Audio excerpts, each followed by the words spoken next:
grand communicateur comme Dr Laurent Adrien. L'invitation est lancée encore. Alors, quand on parle de santé en Haïti, dire d'énormes sacrifices sont consentis.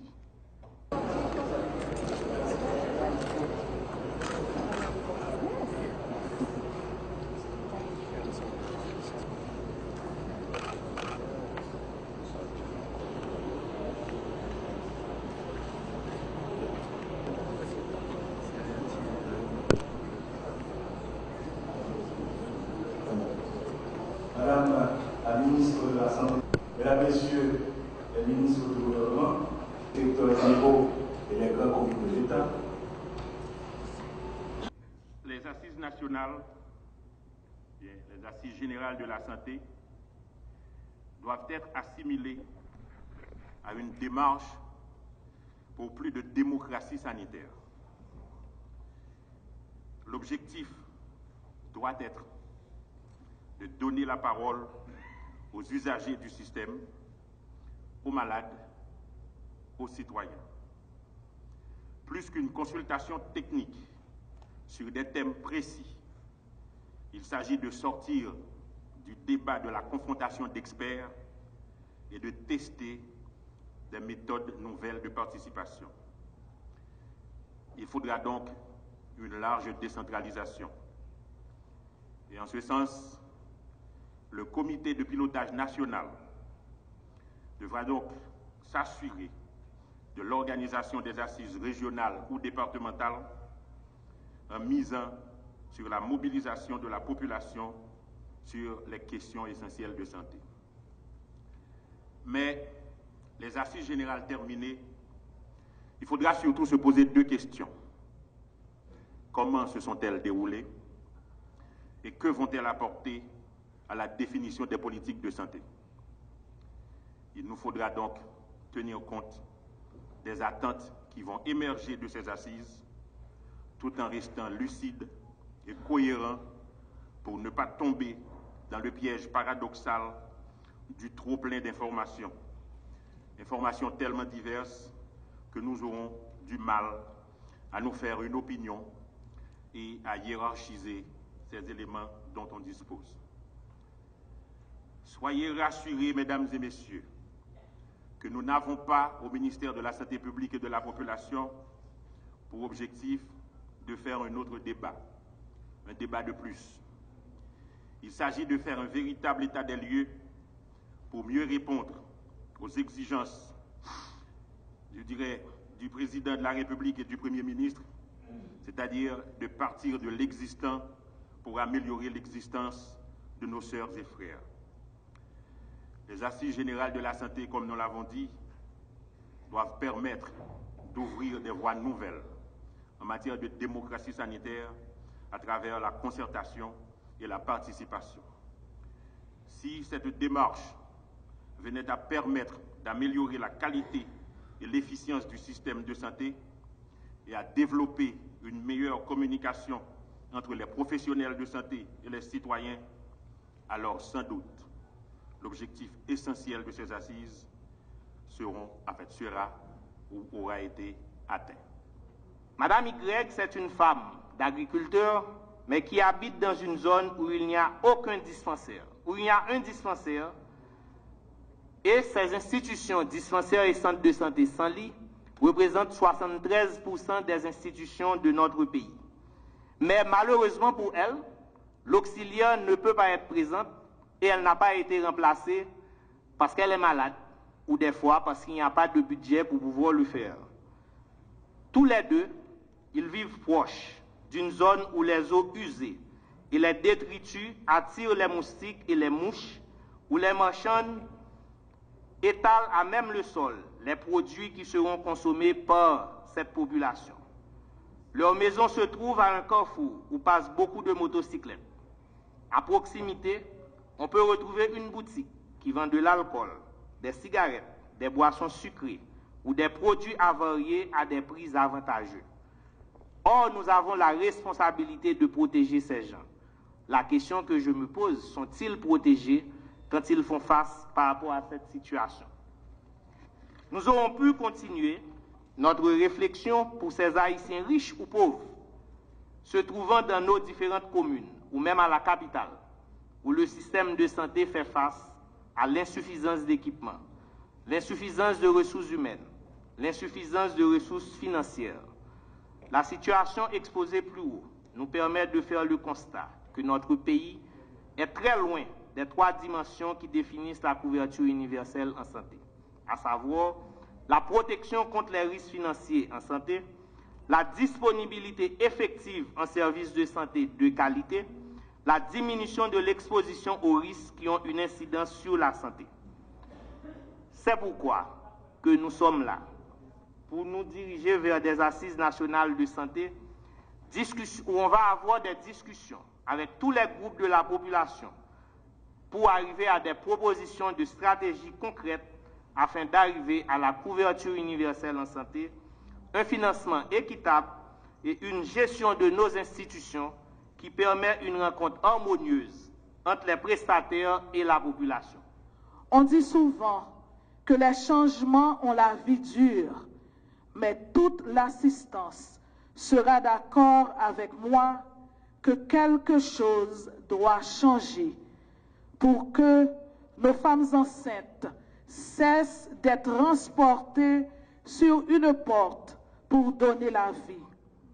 Quelque chose doit changer pour que nos enfants reçoivent ces vaccins qui les mettent à l'abri de certaines maladies qui ont disparu de l'horizon clinique dans plusieurs pays de notre hémisphère.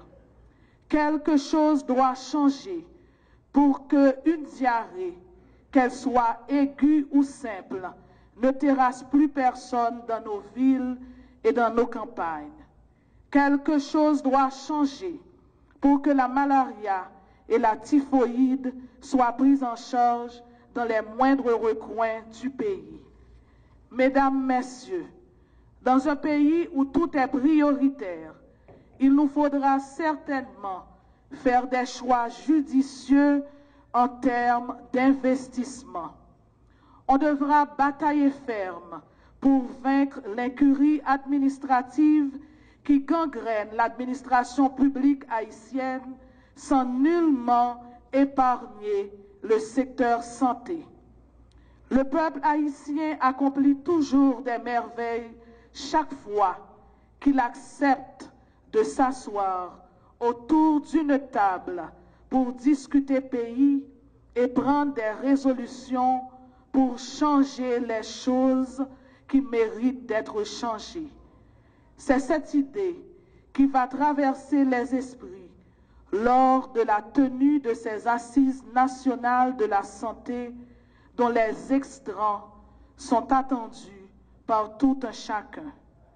Encore une fois, merci de votre chaude présence parmi nous ce soir et bon succès aux prochaines assises qui vont se tenir dans les 10 départements géographiques du pays pour déboucher en apothéose par de véritables assises nationales.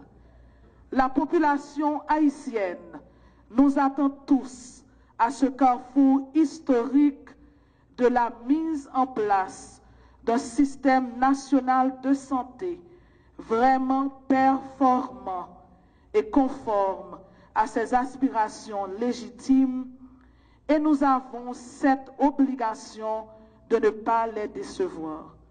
Tous les écueils à un système de santé performant et réactif seront évoqués.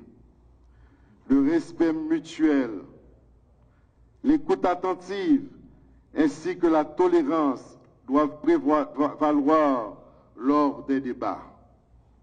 Ceux-ci seront éclairés par les principes et valeurs cardinaux, équité, globalité, solidarité, participation citoyenne. Le dialogue doit être ouvert, franc et direct. Un proverbe créole dit « Nan payen, pas gen caché l'ombride ». Sans vouloir anticiper sur le dialogue, nous vous invitons à toujours avoir à l'esprit les objectifs de développement durable auxquels Haïti a souscrit, particulièrement celui celui qui concerne la santé. L'objectif 3, permettre à tous de vivre en bonne santé et promouvoir le bien-être de tous à tout âge. Bien aborder les problématiques liées à ces différentes thématiques et retenir des solutions justes et opportunes concourant à l'atteinte de cet objectif. La couverture sanitaire universelle, comprenant une protection contre les risques financiers et donnant accès à des services de santé essentiels, de qualité, et à des médicaments et vaccins essentiels, sûrs, efficaces, de qualité et d'un coût abordable, ne pourra être atteinte sans un véritable réveil citoyen. Avant de conclure, nous en voudrions, le chef de l'État et moi-même, de ne pas signaler ces points. Premièrement, l'importance stratégique de la zone frontalière qui devra occuper une place spéciale lors des débats sur l'offre de soins et de services. En effet, les systèmes de santé haïtiens et dominicains interagissent. Il faudra étudier la nature de ces interactions et veiller à disposer d'un plateau technique adéquat, capable d'inspirer confiance à nos concitoyens et de les retenir chez nous. Deuxièmement, la dimension transversale de la santé, vu ses nombreux déterminants. Il y a donc lieu d'établir de solides partenariats avec d'autres secteurs en ce qui a trait à l'éducation, l'alimentation, l'amélioration du revenu des ménages, l'alimentation de la population, la sécurité routière, l'accessibilité géographique. Troisièmement, la situation de nos hôpitaux publics, la prise en charge des urgences, ainsi que le financement de santé restent des sujets de préoccupation majeurs à approfondir. D'aucuns diront, pourquoi des assises nationales sur la santé 5 ans après la tenue de pareil exercice? La réponse est celle-ci. Nous ne devons cesser de revenir sur d'anciens problèmes. Mieux vaut y revenir et avoir enfin les bonnes solutions. Problème bien posé, problème à moitié résolu. Et pour cela, la participation citoyenne est incontournable. D'où cette vaste consultation qui commence aujourd'hui. Le peuple haïtien revendique toujours le droit d'être acteur de son destin et non d'être un passif spectateur.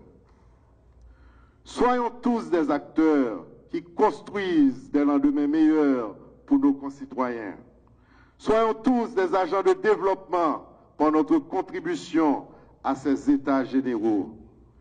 Le président Jovenel Moïse et moi vous souhaitons de fructueuses assises.